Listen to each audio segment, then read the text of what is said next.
ಒಳ್ಳೆ ಊಟ ಮಾಡಿ ಎಲ್ಲರಿಗೂ ಸಹ ಬಡಿಸ್ತಾ ಇದ್ದಾರೆ. ಭಾಳ ಸಂತೋಷ ಆಗ್ತಿದೆ. ಎಲ್ಲ ಜಿಲ್ಲೆಗಳಲ್ಲೂ ಎಲ್ಲ ರಾಜ್ಯಗಳಲ್ಲೂ ಈ ಥರ ಕೆಲಸ ರಾಜಕೀಯದವ್ರು ಮಾಡಿಬಿಟ್ರೆ, ಮಧ್ಯಪ್ರದೇಶದಲ್ಲಿ ಏನು ನಮ್ಮ ಇವರು ರಾಜಕೀಯದವ್ರು ಇದ್ದಾರೆ ಅವ್ರು ಮಾಡಿದಾರಲ್ಲ, ಅದೇ ಥರ ಎಲ್ಲ ಕಡೆನೂ ಮಾಡಿಬಿಟ್ರೆ ನಮ್ಮ ದೇಶ ಸುರಕ್ಷಿತವಾಗಿರ್ತದೆ. ಯಾರಿಗೂ ಬಡತನ ಅನ್ನೋದಿರಲ್ಲ, ಹೊಟ್ಟೆ ಹಸಿವು ಅನ್ನೋದಿರಲ್ಲ. ಅದಕ್ಕೋಸ್ಕರ ನಮ್ಮ ಕರ್ನಾಟಕದಲ್ಲೂ ಈ ಥರ ಯಾವುದಾದ್ರು ಫಂಕ್ಷನ್ಗಳು ಕಾರ್ಯಕ್ರಮಗಳಿದ್ದಾಗ ಈ ಥರ ಮಾಡಿದ್ರೆ ಒಳ್ಳೆಯದು ಅಂತ ನಾನು ಈ ಮೂಲಕ ಎಲ್ರಿಗೂ ತಿಳಿಸೋಕೆ ಇಷ್ಟಪಡ್ತೀನಿ. ಬಂಧುಗಳೇ ನೋಡಿ, ಈಗ ಊಟ ಯಾವ ಥರ ವ್ಯವಸ್ಥೆ ಮಾಡಿದ್ದಾರೆ, ಚೆನ್ನಾಗಿ ಮಾಡಿದ್ದಾರೆ ನೋಡಿ.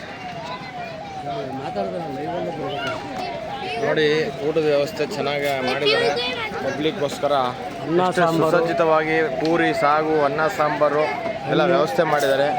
ಹಣ್ಣುಗಳು ಜೊತೆಯಲ್ಲೇ ಬಾಳೆಹಣ್ಣು, ಮೂಸಂಬಿ ಎಲ್ಲ ಕೊಟ್ಟು ಕಾಫಿ, ಟೀ, ನೀರು ಎಲ್ಲ ಒಳ್ಳೆ ವ್ಯವಸ್ಥೆ ಮಾಡಿದ್ದಾರೆ. ನೋಡಿ ಎಷ್ಟು ಚೆನ್ನಾಗಿ ಬಂದಿರೋಂಥ ಪ್ರಯಾಗರಾಜ್ಗೆ ಹೋಗುವಂಥ ಭಕ್ತರಿಗೆ ಊಟದ ವ್ಯವಸ್ಥೆ ಮಾಡಿದ್ದಾರೆ. ಎಷ್ಟು ಚೆನ್ನಾಗಿ ನಡೀತಾ ಇದೆ. ಅದಕ್ಕೋಸ್ಕರ ಈ ಒಂದು ಸೇವೆ ಮಾಡಿರುವಂಥ ಎಲ್ಲ ನಮ್ಮ BJP ಬಂಧುಗಳಿಗೆ ಹಾಗೂ ಸಾರ್ವಜನಿಕರಿಗೆ ಸೇವೆ ಮಾಡ್ತಿರೋ ಎಲ್ಲರಿಗೂ ಧನ್ಯವಾದಗಳನ್ನ ತಿಳಿಸ್ತಾ ಇದ್ದೀನಿ.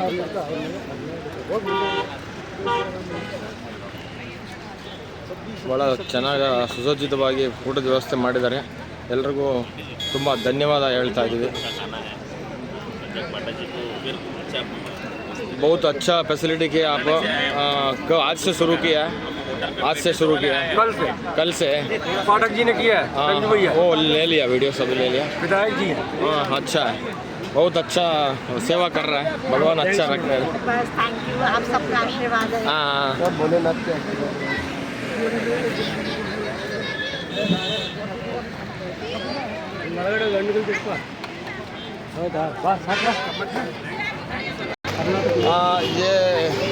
ये पूरा ಊಟದ ವ್ಯವಸ್ಥೆ ಎಲ್ಲ ನಮ್ಮ ಏನು ನಿಮ್ಮ ಹೆಸರು साहब आपका नाम? मेरा नाम हर्ष है और हमारे भैया बड़े भाई माननीय श्री संजय सत्येंद्र पाठक जी जो विधायक हैं विजरावगढ़ कॉन्स्टिट्यूएंसी से भारतीय जनता पार्टी से, उन्होंने ये पूरा भोजन और पूरी लोगों को निःशुल्क दवाइयाँ और सारी सुविधाएं यहाँ पे प्रदान की है। आप लोगों का आशीर्वाद बना रहे हमेशा। धन्यवाद। Thank you sir.